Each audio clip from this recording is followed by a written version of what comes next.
The pub might not be the most obvious spot for a research project, but an Albury researcher has been hanging out at the local bar to search for clues about the Murray cod.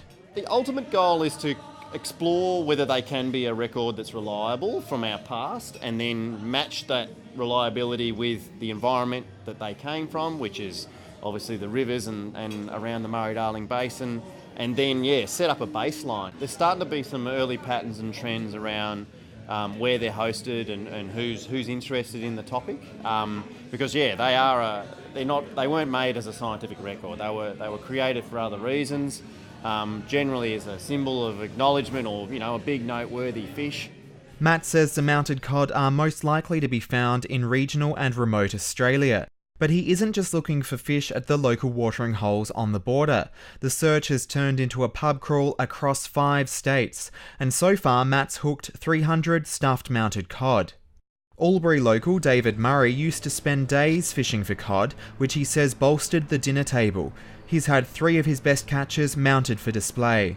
Well, they were starting to get a little rare, and I want to keep them for the future, to show the grandchildren and others that they did exist.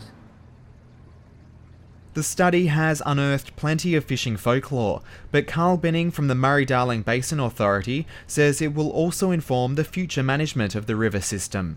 The numbers are about 10% of what they originally were, and so working with recreational fishers to work on catch and release strategies and working on understanding what the feeding and breeding patterns for the cod are a really, really important part of our conservation strategies. This project will help us understand how they move, where they get to, and what some of their traditional feeding patterns were. Matt says stuffed cod can turn up anywhere from the backyard shed or even the local library like Harold here.